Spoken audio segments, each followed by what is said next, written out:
This is a presentation from a conference that I attended on manufacturing execution systems in pharmaceuticals. It was in Charlotte, North Carolina, and I gave this talk on October 4th, 2016. Today I'm going to talk about data analytics, and what I really mean by that is data-driven decision making. And when we look at this, I'm first going to cover a little bit about myself and about Cal Poly, and then I'm going to talk about big data, sort of why is this an issue now? We've always been using data to make decisions, and then how this might be applied in the area of manufacturing, and then specifically in the area of pharmaceuticals. So Cal Poly is located halfway between on the coast of California, halfway between Los Angeles and San Francisco. We are the university itself is the best in the West of public master's granting universities, and we are fifth in the nation in the College of Engineering. So not just the West, but the College of Engineering. The College of Engineering has about 6,000 undergrads, and I've heard a statistic that said about 10% of California engineers went to Cal Poly San Luis Obispo, so it produces a lot of the engineers on the West Coast. We have 13 programs in the College of Engineering, and I am in the Industrial Engineering program. We are focused on traditional industrial engineering, but we also have a heavy concentration in manufacturing because we are also in the department with manufacturing engineering. I myself, just so you know a little bit about me, I worked for 10 years at an oil company, Unocal Corporation, which is now part of Chevron, and I've been teaching for 23 years. My interest in research is in facilities design, economic analysis, data analytics, and educational research. So today I'm going to talk about what is data analytics, and in parentheses, kind of this idea of big data, and what is data analytics in manufacturing, and what skills might be needed for someone who is working in data analytics in manufacturing. And then I'm going to specifically talk about data analytics for manufacturing execution systems in pharmaceuticals, which is something you might be interested in, you are all interested in. And then what are the challenges in data analytics for the people in MES and pharmaceuticals? So first of all, looking at what is data analytics. So when we look at IBM has conceptualized data analytics, and why it's such a big deal now is because there's 4 V's that make things a little bit different than they used to be. IBM estimates that about 1.9 million jobs in IT are necessary to support data analytics. The 4 areas that they've identified as differences are the volume, so the amount of data that's available, the velocity, the speed at which it comes into a system, the variety, so the formats are quite a bit different, and the veracity, or how accurate we believe this data to be. So just some data IBM has offered that there's 40 zettabytes by 2020. Now, I don't even know how many zeros are in a zettabyte, but I'm pretty sure it's a lot. In addition, there's 2.5 quintillion bytes created each day of new data that we might or might not be capturing. This is actually a really amazing statistic to me, that there are 6 billion cell phones available in the world, and there's 7 billion people. That's pretty amazing. Also, most companies store approximately 100 terabytes versus. So next we're going to look at velocity, and it's just amazing how many sensors are out there and available. There's about 100 sensors on each car that is on the road, and those number of sensors are going to be increasing. And right now in the New York Stock Exchange, about 1 terabyte of data is generated each day. And there's an incredible amount of information coming out of machines in manufacturing. There's continuous readings that we could get on temperature, flow rate, could even get information on inventory or the kinds of work people are working on. It's just amazing how much data is available and how quickly we can accumulate it. The 4th area is variety, and this just looks at the different formats. There's about 4 billion hours of video each month that is uploaded onto YouTube, so that's video data that's being created. There's 420 million wearable wireless devices that people are wearing that is transmitting medical information, that could transmit medical information or GPS information. There are 4 million tweets each day that occur that's a bunch of character data, so it's a little bit different kinds of data. And then in addition, on Facebook, there's 30 billion Facebook contents each month, and that's a variety of words and pictures and videos.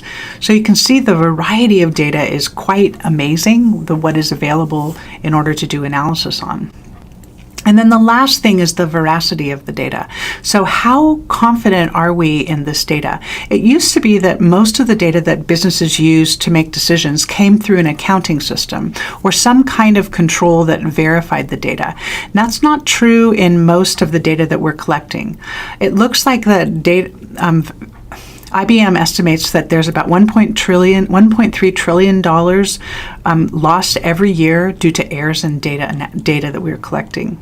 And then also 1 in 3 business leaders don't actually trust the data that they're getting from their systems. So this idea of how do we verify data and how do we clean it and make sure that it's right is a big issue also.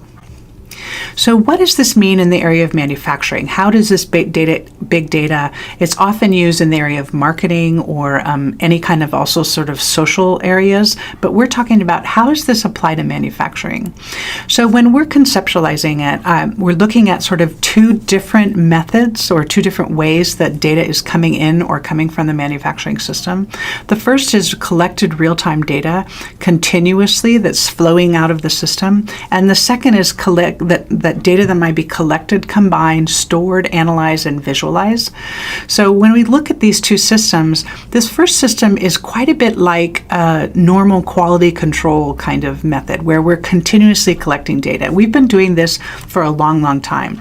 Now we just have sensors that might be able to give us more information, but we do, as industrial engineers, we've been wondering and thinking about and using quality control as a method of continuously monitoring.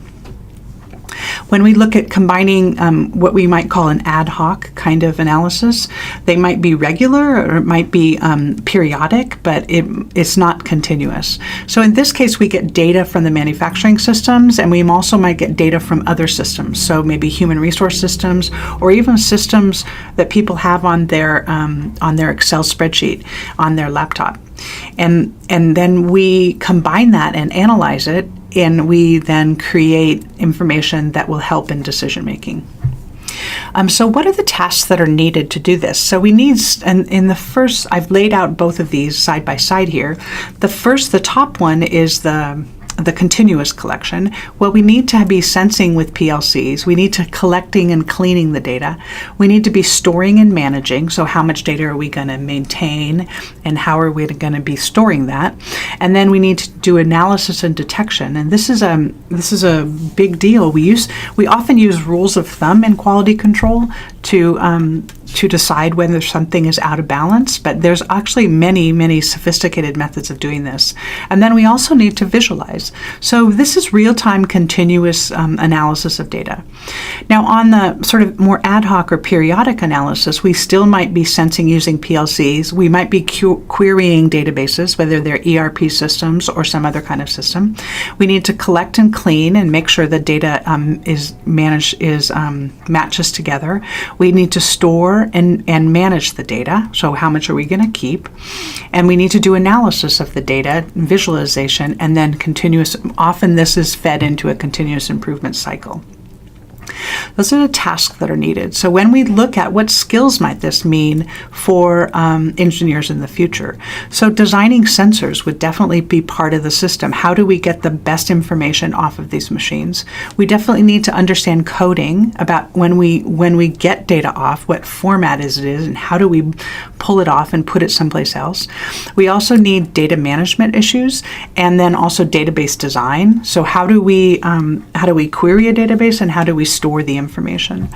Another thing we might need is anomaly detection associated with continuous data. How do we know when something is going out of whack, and how do we respond quickly to that? Statistics or data mining is actually another thing I haven't put in here. That's definitely something we need to know especially when we have a whole bunch of data that we're trying to figure out what it's telling us.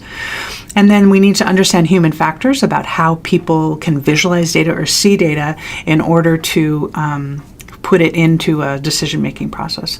So on the top one, we think about it as traditional quality control. And in the bottom one, it might be Lean and Six Sigma in an industrial engineering mindset. And so when we look at this, I think that when it looks like we are pretty good at many of these things, but we probably need to get better at a couple of areas. And that's particularly in the area of coding or data management, to understand how to do that when we have a massive amount of data. And then we also need a systems approach. We need to understand how this entire system works together. There might be other places where we want to sort of make this system more robust, but these skills seem to be the ones that we're looking at adding. So let's look at how this might impact you in manufacturing execution systems in the pharmaceuticals. So when you're making the steps that you're going through as you are doing bulk drug manufacturing, quality control, formulated product manufacturing, and then more quality control. And from these systems, you're getting batch level compliance data in the pharmaceuticals, where you're getting things like ingredients, pH, yields. You're collecting all of this information to make sure that you're complying with FDA regulations in this. And in addition, you're also getting information off of, say, your ERP systems or any kind of other sort of systems, your inventory systems, that might give you information about what else is going on in the system. And then lastly, you're getting information from each of the machines. You might get continuous sensor information from all of the manufacturing processes. So the question is then, how do you take all of this data and collect it together and do analysis for it? And the trick is to take the data and include it into a dashboard where you can actually understand what might be going on within the system. Now, this might be for all types of people, for executive level decisions, for shop floor decisions, or for continuous improvement or corrective action plans. So what are the challenges that you might be facing in data analytics and manufacturing execution systems? I think that there's several that seem to be coming up that you guys have been talking about quite a bit. That continuous improvement efforts are important, but you need to do them without compromising compliance. And that your tension between compliance and innovation.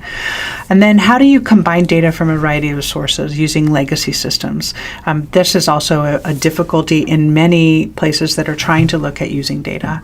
Data quality, so how do you know whether the data is good? And especially if you're going outside of a compliance system, how do you know if it's valid data? And then finding people with appropriate skills. I think it will be difficult to find those that have kind of a full systems view of data analytics. And then also openness to sharing data. So as we're looking at a bunch of different kind of data, that requires that we also are open with the data. And I think some cultures, especially in pharmaceuticals, might not have that sort of culture of openness. And then long-term for pharmaceuticals, the idea that that you might be moving towards individual manufacturing, where you can use a 3D printer to print a pill at the pharmacy. And I think that really needs to be considered as a very long-term look at how you might be managing your manufacturing. So thanks very much for your attention. I hope that was interesting.